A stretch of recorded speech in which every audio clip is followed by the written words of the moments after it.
Hello friends, BFC English आपल्या या favourite YouTube चॅनलवर मी प्राध्यापक माळी सर आपणा सर्वांचं खूप खूप स्वागत करतो.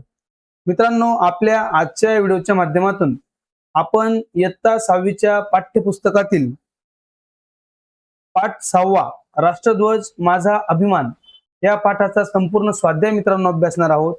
तर त्यासाठी हा व्हिडिओ शेवटपर्यंत नक्कीच अभ्यासा. मित्रांनो, तुम्ही आपल्या चॅनलवर नवीन असाल तर आपल्या चॅनलला सबस्क्राइब करायला विसरू नका. चला तर सुरुवात करूया आपल्या आजच्या या लेसनला. राष्ट्रध्वज माझा अभिमान यातला आपल्याला आम्हाला हे समजले या घटकांतर्गत असणारा पहिला प्रश्न कोण ते लिहा. अभिषेकच्या वक्तृत्व स्पर्धेचा विषय राष्ट्रध्वज माझा अभिमान. शालेय स्तरावरील वक्तृत्व स्पर्धेचे परीक्षण करणारे श्री जाधव सर.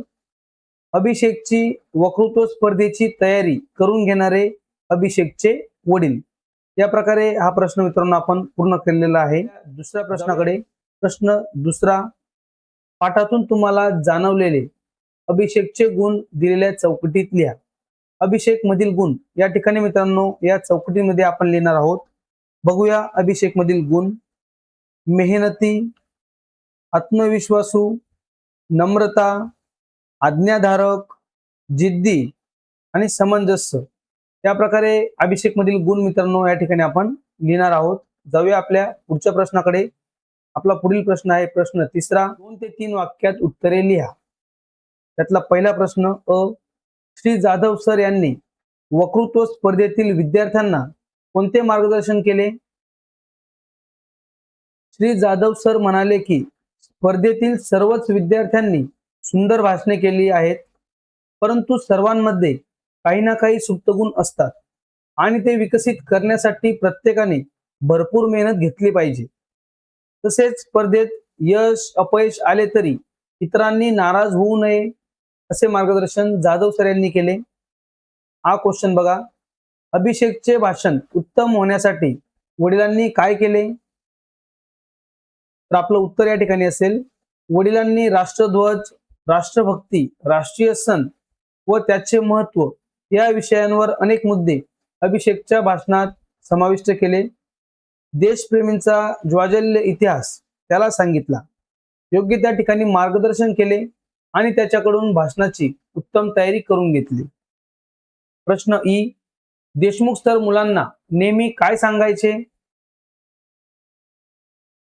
देशमुख सर मुलांना नेहमी सांगायचे की एकटा माणूस एखाद्या गोष्टीची सुरुवात करू शकतो, पण अंतिम ध्येयापर्यंत पोहोचण्यासाठी सर्वांची साथ आवश्यक असते. या प्रकारे आपला हा प्रश्नाचे उत्तर मित्रांनो आपण लिहिणार आहोत. आता चला जाऊया आपल्या पुढील घटकाकडे. पुढील घटक आपला आहे मित्रांनो विचार करा व सांगा. या प्रश्नांमध्ये मित्रांनो आपण आपला वैयक्तिक विचार जास्तीत जास्त मांडण्याचा नक्कीच प्रयत्न करायचा आहे. अभिषेकचा तालुकास्तरीय वक्तृत्व स्पर्धेत प्रथम क्रमांक का आला असावा असे तुम्हाला वाटते? त्याचं उत्तर लिहू द्या आपण. अभिषेकने वडिलांच्या मार्गदर्शनाखाली भाषणाची उत्तम तयारी केली होती. तो रोज पहाटे उठून आत्मविश्वासाने सराव करत असे. तसेच स्पर्धेच्या दिवशी त्याने सर्व मुद्दे अतिशय शांतपणे व आत्मविश्वासाने मांडले, त्यामुळे त्याचा प्रथम क्रमांक आला असावा. प्रश्न दुसरा. स्पर्धेमध्ये यश मिळवण्यासाठी कशा प्रकारे तयारी करणे आवश्यक असते असे तुम्हाला वाटते? तर या प्रश्नाचं उत्तर बघूया. स्पर्धेत यश मिळवण्यासाठी विषयाचा सखोल अभ्यास करणे, शिक्षकांचे व पालकांचे मार्गदर्शन घेणे, दररोज नियमित सराव करणे, वक्तशीरपणा पाळणे आणि स्वतःवर पूर्ण विश्वास ठेवणे आवश्यक असते. पुढचा प्रश्न आहे प्रश्न तिसरा. तुम्ही आतापर्यंत कोणकोणत्या स्पर्धांमध्ये भाग घेतला आहे? त्याची पूर्वतयारी तुम्ही कशी केली होती ते सांगा. तर मित्रांनो आपण ज्या ज्या स्पर्धांमध्ये आतापर्यंत भाग घेतलेला आहे त्या संबंधित आपलं वैयक्तिक मत, आपले विचार या ठिकाणी नक्कीच मांडावे. बघूया उत्तर. मी आतापर्यंत निबंध स्पर्धा आणि वक्तृत्व स्पर्धेत भाग घेतला आहे. वक्तृत्व स्पर्धेसाठी मी शिक्षकांकडून विषय समजून घेतला, पालकांच्या मदतीने मुद्दे तयार केले आणि आरशासमोर उभे राहून भाषणाचा रोज सराव केला. या प्रकारे आपण या प्रश्नाचं मित्रांनो उत्तर घेतलेलं आहे. आपल्या पुढील घटकाकडे. आपला पुढील घटक आहे खेळूया शब्दांची. खालील शब्दात लपलेले शब्द शोधा. या ठिकाणी दिलेल्या शब्दांमध्ये लपलेले शब्द या ठिकाणी दिलेल्या शब्दांमध्ये आता आपण लपलेले शब्द बघूया. आपल्याला दिलेला पहिला शब्द कडकडाट. यामध्ये बघा कडक, कडा हे शब्द आहेत. परीक्षण, परी, शन आणि रक्षण. सभागृहात, सभा, गृह, सभागृह, गृहात या प्रकारे शब्द मित्रांनो या ठिकाणी लपलेले आहेत. मार्गदर्शन, मार्गदर्शन. तर असे मित्रांनो लपलेले शब्द आपल्याला शोधायचे आहेत या दिलेल्या प्रश्नामधून. खेळूया शब्दांशी. जाऊया आता आपल्या पुढील घटकाकडे. आपला पुढील घटक आहे लिहिते होऊया. आपल्याला या ठिकाणी मित्रांनो घोषवाक्य लिहायची आहेत. आपल्या राष्ट्रध्वजाविषयी अभिमान दर्शवणारी घोषवाक्य तयार करा व लिहा. चला तर बघूया आपली घोषवाक्य. राष्ट्रध्वज आमचा आन बान शान, राखूया सदैव याचा मान.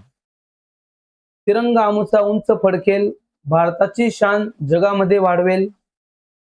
जय जवान जय किसान, तिरंगा आहे आमचा स्वाभिमान. या प्रकारे मित्रांनो घोषवाक्य आपण या ठिकाणी घेतलेली आहेत. तर मित्रांनो अशा प्रकारे आपल्या आजच्या व्हिडिओच्या माध्यमातून आपण इयत्ता 6वीच्या पाठ्यपुस्तकातील पाठ 6 राष्ट्रध्वज माझा अभिमान या पाठाचा संपूर्ण स्वाध्याय अभ्यासला. आय होप फ्रेंड्स तुम्हाला व्हिडिओ नक्कीच आवडला असेल. सर्वांनी व्हिडिओला लाईक करा आणि जास्तीत जास्त आपल्या मित्रमैत्रिणींपर्यंत शेअर करा. तुम्ही आपल्या चॅनलवर नवीन असाल तर चॅनलला सबस्क्राईब करायला विसरू नका आणि बाजूची बेल आयकॉन क्लिक करून ऑल नोटिफिकेशन ऑन करा, म्हणजे तुम्हाला आपला पुढील व्हिडिओ मित्रांनो लगेच त्याचं नोटिफिकेशन मिळेल.